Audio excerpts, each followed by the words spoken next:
I would say you deserve to be supported.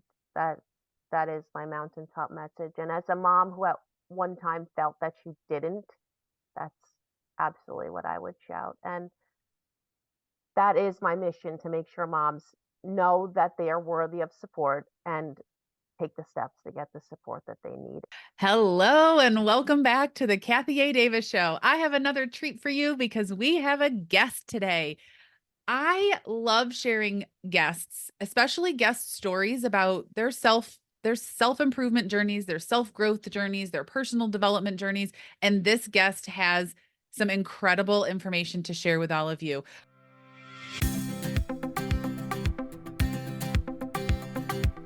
Welcome to the Kathy A. Davis podcast. If you are ready to crack through the armor to find your true self, to find your inner power, to unleash that power, and so you can begin to feel as though you are coming back home, back to the person you were before the world told you who to be, you are in the right place. Our guest is a mom of two, working in the motherhood community for over 12 years as a prenatal and postnatal yoga teacher, and then as a purpose and motherhood coach, specializing in supporting mothers to create their village, to thrive in their community and follow their passions. Our guest is a self-proclaimed community creation queen, and I am so thrilled to have her here today because as someone who doesn't have children, I find that the community, the way that I can show up in the community and the way that I can support people around me with children really comes from learning this type of information. And so it's really important to have our guest here today. And for all of you listening, whether you are a mom or not, this is important information. And I'm really excited to have our guest here today. So Cecilia, welcome to the Kathy A. Davis Show. Yay, thank you so much. That was an awesome introduction. Thank you. You have a lot to share, and I'm excited to have you here. So let's get started right away. You have a really important message. You you talk about being the self-proclaimed community creation queen, and you speak on helping others, moms, create their village. First of all, can you define village, right? We all hear, I think we've all heard the phrase, it takes a village, to raise a family, to support a family. Can you start off by defining your definition of village and then also continue right in with how you came to recognize the importance of the village? Like how did you get started in this journey? Hey, I love this question. Awesome.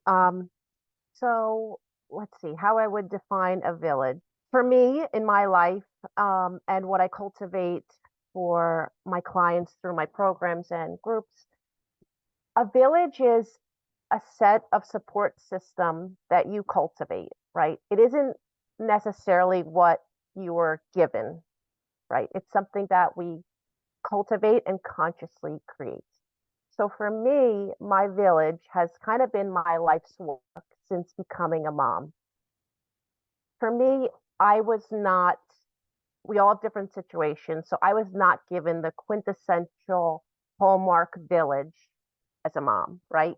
When I think of that, I think of two sets of loving, involved grandparents, and doting aunts and uncles, and all those things that you see as like your dream, picture perfect, idealized village when you become a mom. And some people are blessed with that, and it's wonderful. And then there are some people that are not. And I did not have that. So my mission since I became a mom was to begin to cultivate that for me. And through the last 12 years, I've grown, I've learned so much, I've created this amazing village, but it did take a lot of internal work for me to uh, give myself the permission to go outside kind of the societal norm of you either village or you don't. And if you don't, you throw the badge on of I'm super mom, I can do it all without anyone. So I know there's like a lot to unpack there, and that will be kind of the subject of our discussion today. So I hope I answered some of that question, but feel free to ask me again if I missed a part of it. That's perfect. And You know what I love? I took a lot. I took a lot out of the what you just described, and I do have some more follow-up questions that I do want you to unpack.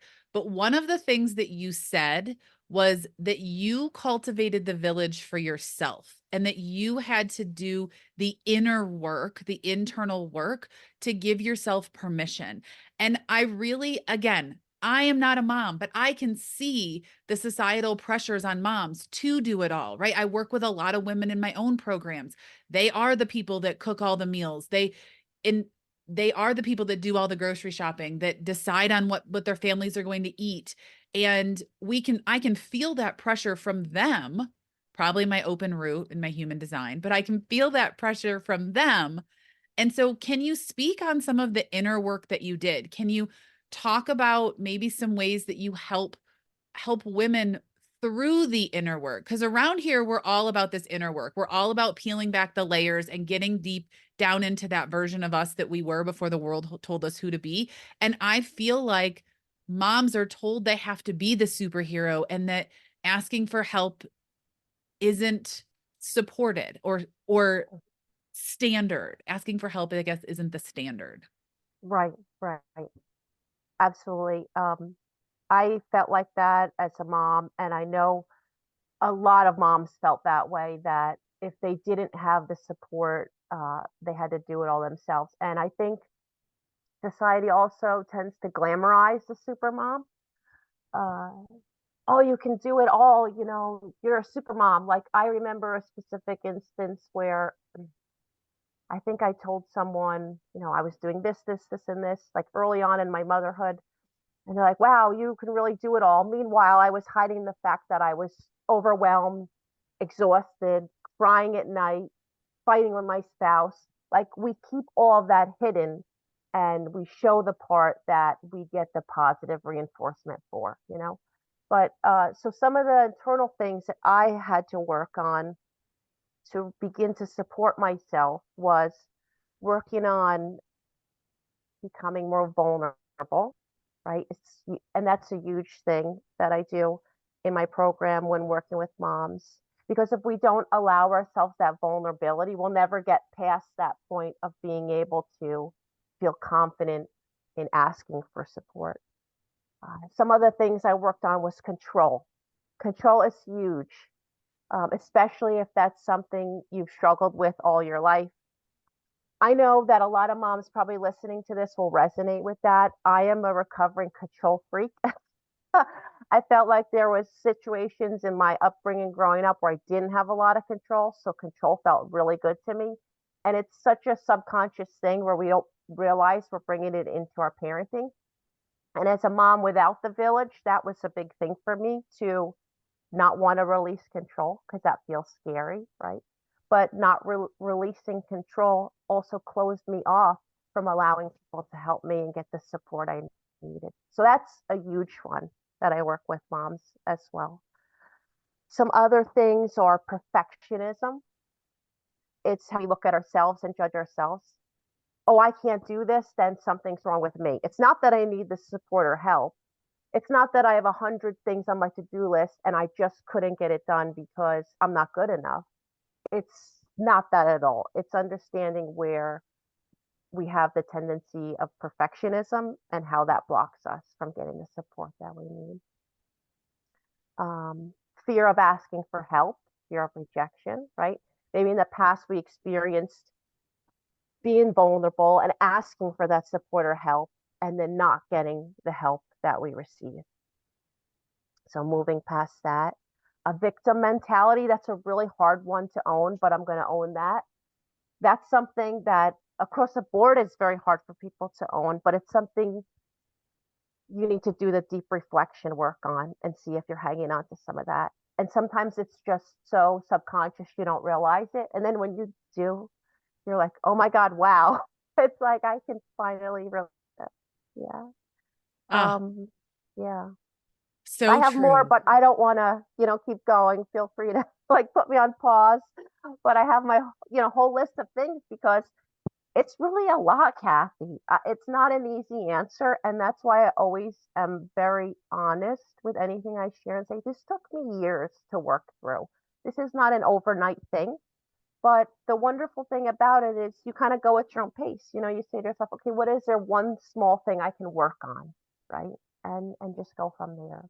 I mean, Cecilia, you could continue this list probably all day. And as you were talking, these are all things that even as someone who runs a business, we have to overcome. We have to overcome that vulnerability. We have to overcome that control freak, right?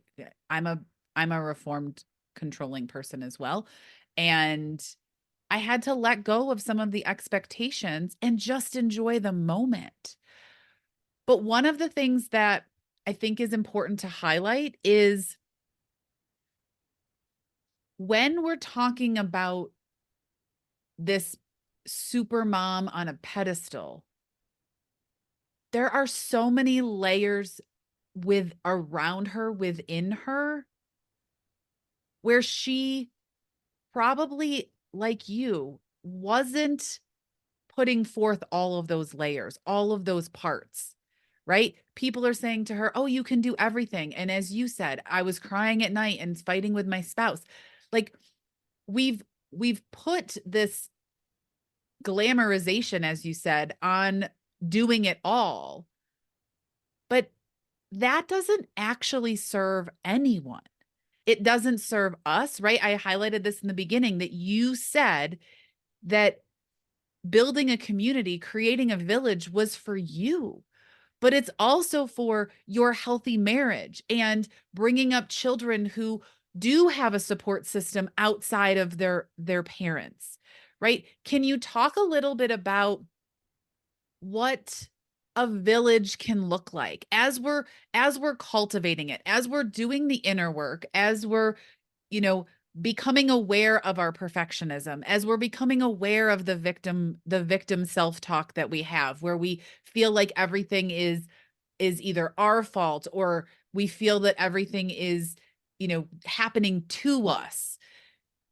We're starting to cultivate this village. Can you talk a little bit about what that might look like? Right? You mentioned the Hallmark village of the great, the two sets of grandparents and doting aunts and uncles and all this support around you. But what might cultivating your own village look like? And I know you have great examples that you've shared on your Instagram. So can you talk about what that looks like and what moms in this situation could be saying, "Oh, I do have support. I could lean on that person a little bit more." Yeah, absolutely. I mean, I have so many examples. I'll try to share with you some of the few of my favorites. But no, obviously this list is not all inclusive. But for example, we've cultivated, my husband and I, like some really great friendships where because we don't have the grandparent involvement to, say, for example, go away for an evening, my husband and I, or even say a weekend, we've cultivated very close relationships with friends where we kid swap. So I've watched their children, they've come to my house for the weekend and then we've swapped. And I have to tell you, it is absolutely fantastic to be able to cultivate these close relationships for so many reasons. The amount of joy and I receive from being able to help someone, right? And the amount of appreciation I also feel conversely when I'm being helped in that situation is just amazing. And the relationships that are formed between the children as well is beautiful, right? Because as you said, it's not just for me. Obviously, it's a win for my husband and I. That weekend were spent cultivating our relationship. So you can see how there's nothing but positives in that situation. In order for me to get there, it was a process of building the trust, building the communication, being vulnerable, maybe being the first one to ask the question. And that brings me to my second one, which is As a plant-based lifestyle and mindset coach with Veg Inspired, I get asked pretty regularly, how do I do it? How do I maintain this healthy, mindful diet? And how do I keep myself away from the junk and processed foods? Well, it's no secret that sometimes we need a little push in the right direction. And I'm super excited to offer a health revolution option for you. Join me at the National Health Association's 2024 virtual conference, June 27th through 30th. Here's the deal. Tickets for the in-person conference have sold out in a record time, but like me, you can still attend right from the comfort of your own home. Best of all, if you miss anything live, the price of your ticket will include full access to the replays for up to a year. So, what can you expect from the 2024 NHA virtual conference?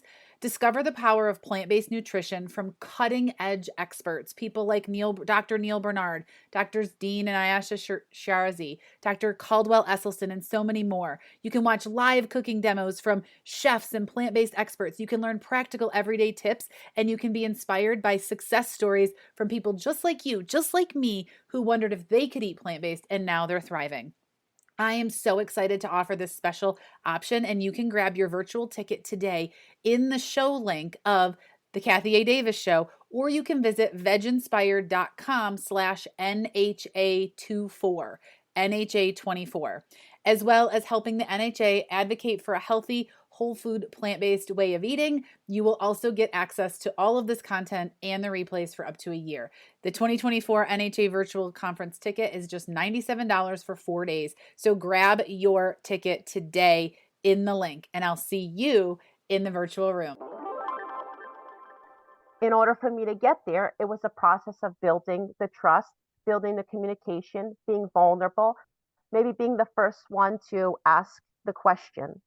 And that brings me to my second one, which is my best friend, for example, who her and I are basically family. She says her line is, "You have refrigerator rights," meaning I can walk into her house, open the fridge, grab whatever I want. Same for the kids and my husband. It's like we live there, you know? And there's been times where I've asked her to help me with something, and she was like, "See, thank God you asked me because I've been wanting the same thing, and I just wasn't sure if I should ask." And there's been so many times I've asked friends, even outside of my closest friend, that have said the same thing. If you just open the door for that vulnerability, right? For that ask, you don't realize how often you'll be met with such appreciation and joy. And literally, I've heard those lines. "Thank you so much for asking because I never would have if you didn't open the door." Consistent play dates, that was huge, especially when my kids were even younger. It's saying, having a conversation with a friend, and that's part of being vulnerable, is stating your need, right? But it's finding the need that you can help someone else with, right? Because it's always a give and a take. Community is give and take.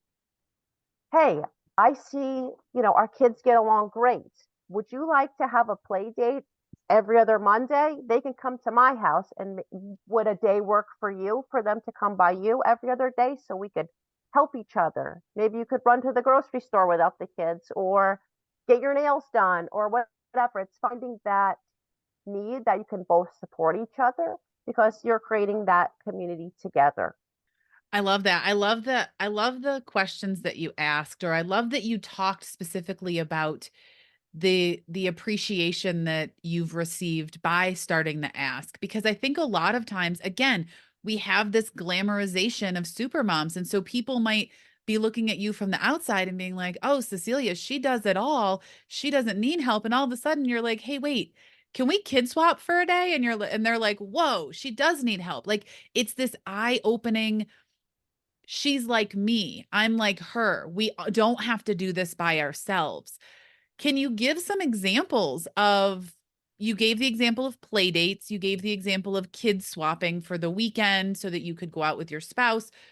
Can you give some example of other things that your village could help with, or other things that like people might not think about? I think you posted on Instagram about even about your dog. Like, other Oh, things yeah, that people, we might be sitting here thinking, but wait, again, like me, I'm not a mom, but I could have a village that absolutely. supports me with my cats. Or I mean, when I lived in a condo, there was 12 other 11 other people in the, or 11 other condos in the building, and we were always checking on each other and, borrowing sugar, right? It was like a little community, watching each other's pets when we went away. And so I kind of think of that, like, what other things could your community support you with that maybe we aren't thinking about? Yeah, that's a really great question, and I'm so glad you asked it because it's something I may have forgotten about. Typically, I think of almost like a hierarchy of my village in terms of the person I would call, for anything, my emergency contact. Like my best friend is my emergency contact for my kids, and then I think of everything after that. But you're right, the village kind of includes, everyone. So, for example, one of the things that I recently explored was starting my own doggy care swap, where I reached out on our local Facebook page for uh, doggy parents that have hypoallergenic dogs. And I put out that I have a golden doodle. I have allergies, but I'd love to help others that need doggy daycare, and then we can swap together. And we met at a dog park, introduced each other, met the dogs, gave out each other's contact information so that we didn't have to, it's not an exchange of funds. It's like you watch my dog one day, I'll watch your dog one day. And it's a great opportunity to expand your contacts for, for that example, like if you need dog care sitting and your sitter's not available, well, you can call your community of um, doggy care helpers. So I love that question, Kathy, and I would really turn it around and put it on the listeners and say, what is a need that I have that I could ask someone for help with? And it might not just be one person, like in the case here, it's a group question, and you see who shows up from that. The beautiful thing about that is, right, there's no harm in putting it out there, and there's only a opportunity to gain, right? You may have a ton of people interested in this. So I love that question, and I would put that out to all listeners.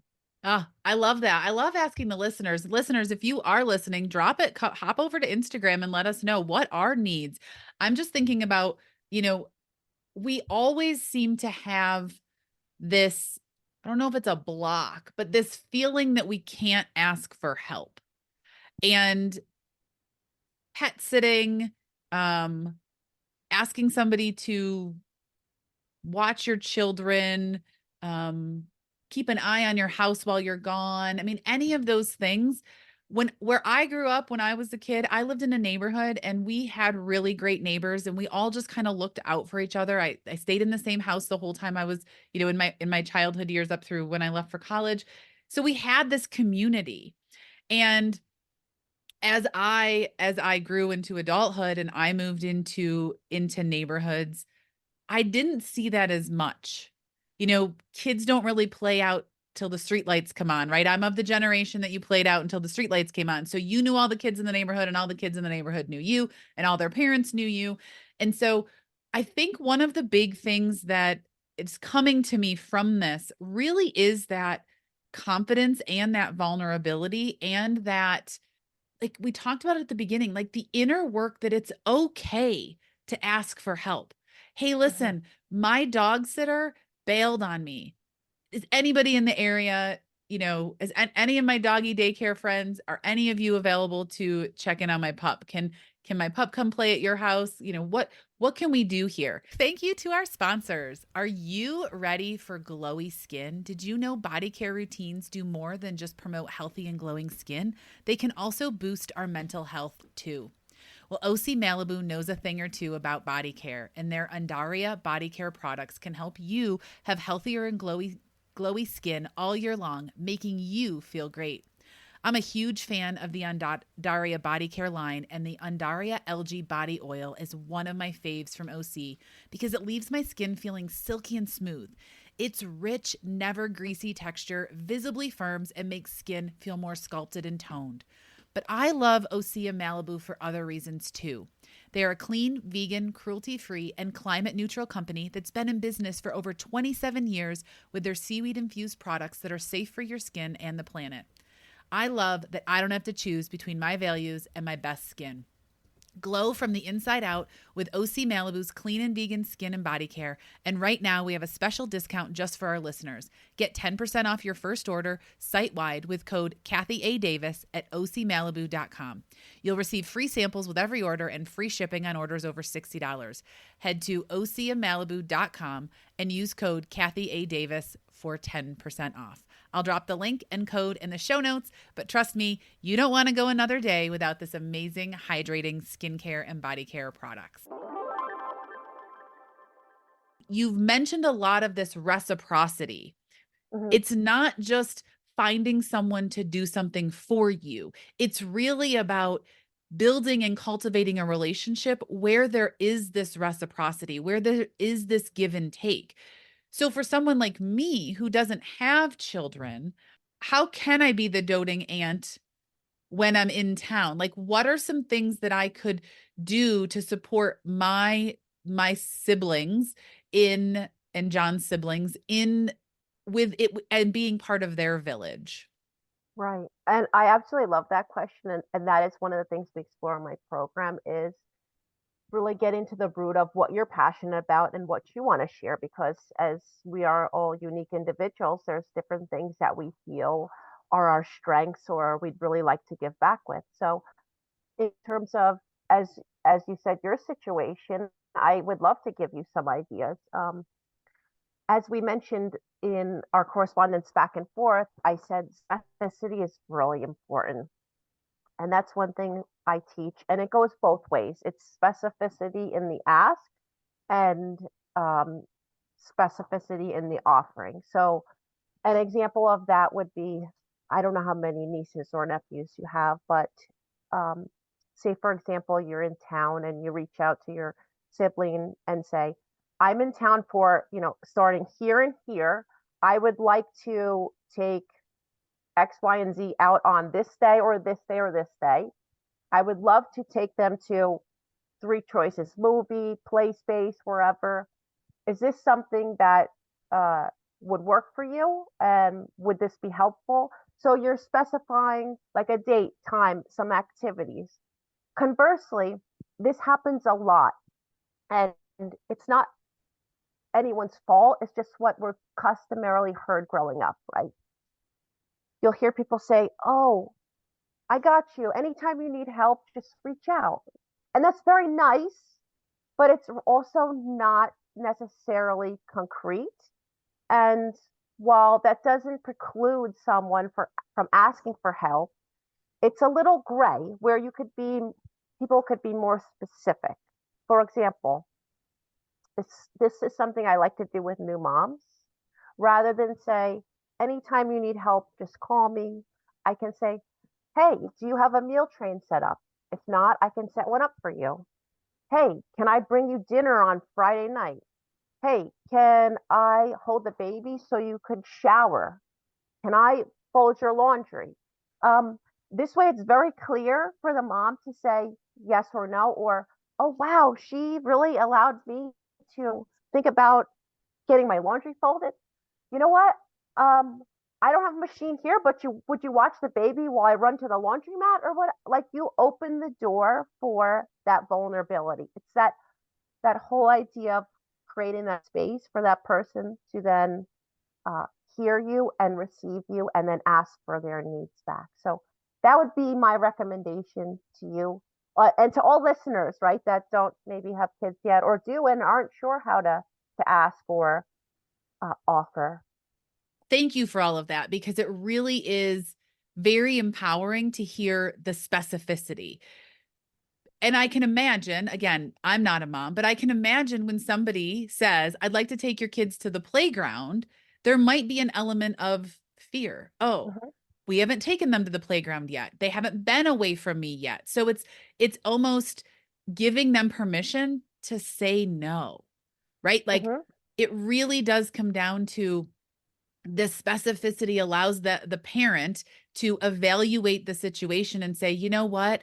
We'd rather they go to this park because they're familiar with it instead of that one. Or it allows the parent to say, can you fold the laundry instead of hold the baby, right? Like mhm, just giving them the ability to evaluate the situation. And I want to point out the importance of specificity that Cecilia that you're mentioning really does come down to allowing people to evaluate the ask and really come into, okay, their aunt is coming into town. She wants to do this and this with them. I kind of want to go too, right? Like, Hmm. there's nothing wrong with them saying, well, yeah, you can take them there, but can I come too? Or I don't, I got all my laundry done. I don't need that, but I'd love to go. We can all go to the park. Maybe you live in town, right? Like my situation's unique for those of you that might be new around here. I travel the United States full time in an RV, so I'm not always in town near, um, our nieces and nephews. And so there is this, we pop in and here we are like, whoa, aunt and uncle are around for a month and then we leave again, right? So, but maybe you're in town and you don't know what to ask. Cecilia's given you some great ideas. So this just allows you to open that line of communication to say, hey, could you use this? Hey, I'm available this day. Or, Hmm. you know what? I'd love to help. I'm booked on Tuesdays and Thursdays, but I'm free Wednesday mornings. Would there be something that I could, you know, could I watch the kids for you on Wednesday mornings so that you can go to a spa? Or like, it doesn't have to be that so that they can do work. It could simply be so that they, like you said, get their nails done. Like they could do something that's enjoyable to them. Yes, absolutely. Yep. You said it perfect. Like, offering that specificity, but then offering, or is there something else you'd like help with? It just shows you really thought about it versus that generic, oh, anytime you need help, call me, you know? Well, and I think we're trained to be like, we want to be very giving, right? Like anytime you need help, give me a call. But it still requires the mom or the parent to think about what they need. And Right. I saw a post on, it was probably Instagram. I spend a lot of time there, about a new mom saying the most helpful thing that you can do for me is to offer to come over and bring me a coffee, or like, don't come over expecting me to be the host. Come over Mm, as if you're yes, hosting. Like, yes. hey, bring me a fruit salad. Like, because I think everybody wants to see the new baby, right? When there's a new baby, everybody wants to see the new baby and dote on the new baby, but the mom needs support too. So in those situations, like when you're very specific, you can say, hey, I have time Wednesday morning. Can I get you a cup of coffee? Can I bring you something? Would you like a wrap from such and such restaurant? Like, is there anything that you miss that maybe you haven't gotten? Can I come over and be there while you take a shower, or we could do laundry, or I could cook a couple of meals for you, like whatever it is. And you pointed out your strengths. And I think that's important too. If you love to cook, maybe offer to go to their house and cook, especially if they have food sensitivities. You'd be cooking in their kitchen, which might be gluten free. Like I'm just, Mhm. I'm a foodie, so I think about those types of things. You've mentioned a couple of times your programs and working with other moms. I know you have something exciting coming up. Can you share a little bit about that? And then we'll get to your mountaintop message. Sure. Yeah. So the program that I have coming up, I consider it my labor of love. I feel like I've been working on it, as I kind of said earlier, for the last 12 years, and it's called Create Your Village. And I really had this idea about, at this point, probably over a little over a year ago, when I was first getting into purpose coaching. And I realized one of the biggest things that was holding moms back from stepping into their purpose and really feeling like they could make progress in it was the lack of support.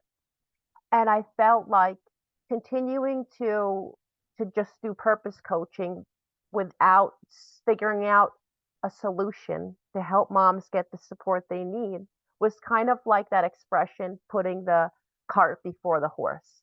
I said to myself, whoa, whoa, whoa, we got to step back here. We have to get moms supported so that they can pursue their dreams. And that's kind of how the idea was born. And then I just ran with it. And the whole premise is to take moms from feeling alone and in survival mode to thriving in community. I love that. I love that. Cecilia, tell us who who this program is for. Like, what type of moms? Is this for the new moms? Is this for the teen moms? Like, or the moms of teenagers? Who is this program for?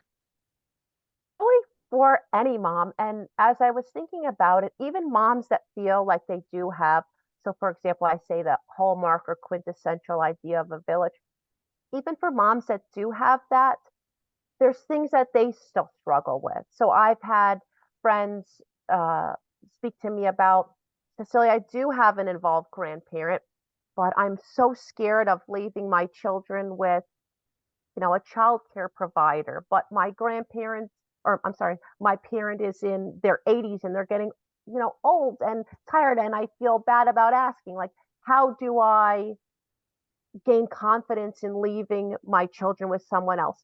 So that's one of the things we do in my program. But my program is really for any mom that feels like they struggle with either asking for help, don't have the help, um, feel like they could use more resources, or really struggle with any of those things that we discussed a little bit earlier that are really universal struggles as moms in 2024.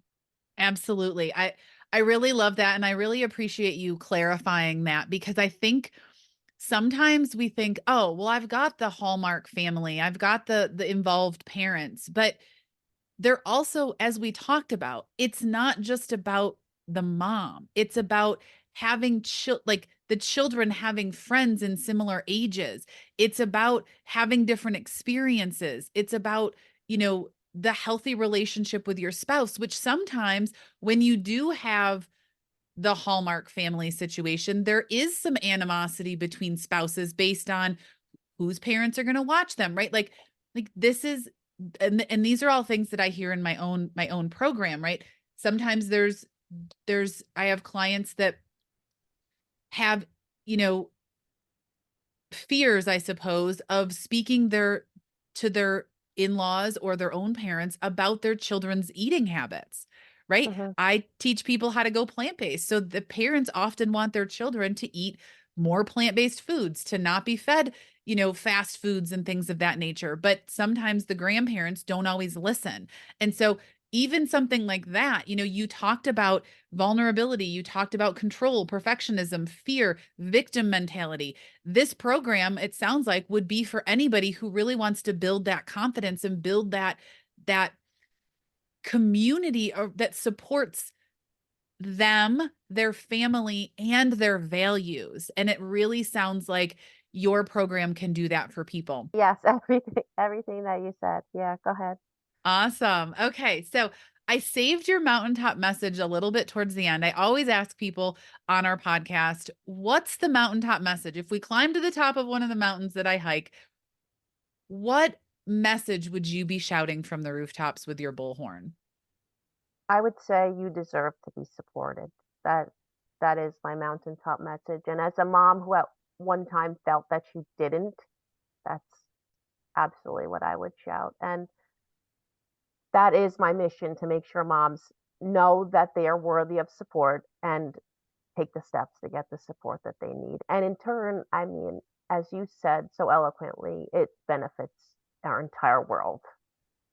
Absolutely. And really, that message is so powerful because it speaks to the way in which society has led us to believe that we should be doing it all ourselves. And Cecilia, you're a great example of someone who felt like she couldn't be supported in the beginning and did the inner work and learned the process. And you speak from experience, you speak from the trenches. And that's one of the big reasons why I wanted to have you on here, is because you're leading by example. You're building your village. You built your village. You worked through the limiting beliefs and the these experiences that led you to realize that by asking for help, you can be even more powerful and even more supported as a mom, and provide yourself with the the support that you need in order to run a family. I am so excited about this conversation. Is there anything else that you that you want to leave the listeners with, that maybe we grazed on, that you feel like we need to explore, expand, or any last thoughts that you want to share? I think maybe just to mention that, as you said, who is this program for? I do feel that it's for moms from, I'll even step it back, like women that are pregnant that haven't become moms yet. It's so important to begin to cultivate that village. But even moms that have teens, absolutely. And I'll just really quickly share a personal and a vulnerable story for me. Um, as I always say, motherhood is an on the job training, and you're constantly evolving because the second you think you have it figured out, your kids are often doing something different. I'm a mom of a 10-year-old and 12-year-old boys, and we've hit the tween stage, right? So the things that I was used to when they're younger have changed.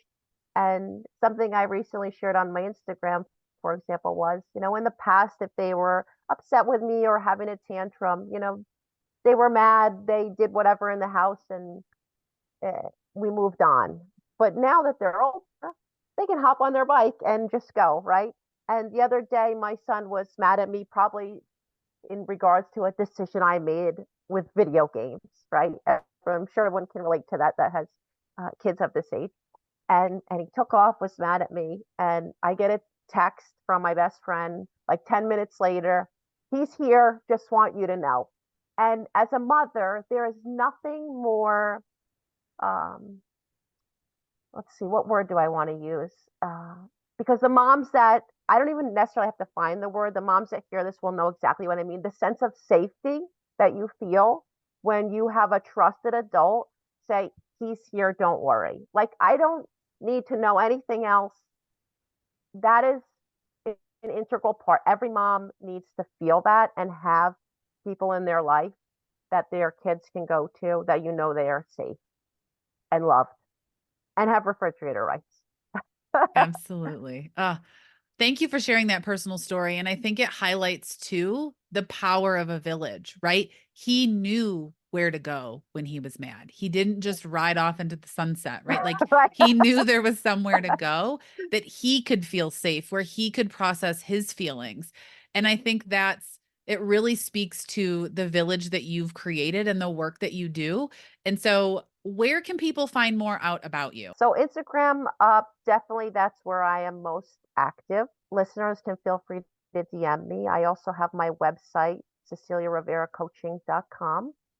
But Instagram is my favorite. And I also do my Mom Crush Monday live show on Instagram, which I absolutely love and has been such a passion project for me. And your Instagram is Coach Cecilia Rivera, Yes, correct? At Coach Cecilia Rivera. yes. Awesome. We will put that in the show notes as well as your website.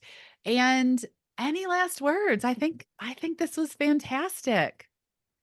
I guess any last words would be just take one step today, right? If you're a mom listening to this and you resonated with any of this, ask yourself the question of what's one thing, identify one need, right? What's one need I have, and how can I make one small step towards meeting that need, right? And that might feel uncomfortable because we're so not used to doing that. But one tiny step can be just the beginning of a snowball of changes. Oh, I love it. I love it. And I can visualize the snowball and all of you taking this one step and just building this village around you, that you feel supported, your family feels supported, and you can, I think you even said it in your program, to thriving in community. So Cecilia, thank you so much for coming on the Kathy A. Davis Show. We are grateful that you came and shared your story and shared these tips to help moms really connect with their community and build their village. Listeners, go connect with Cecilia, see how you can build your village. And thank you again for coming on. Thank you so much, Kathy. All right. Bye, everybody. Thank you for listening to the Kathy A. Davis podcast. If you found value in this or want to leave us a review, I invite you to do so. Also, share this with a friend, family member, or anyone else you think would benefit. Until next time.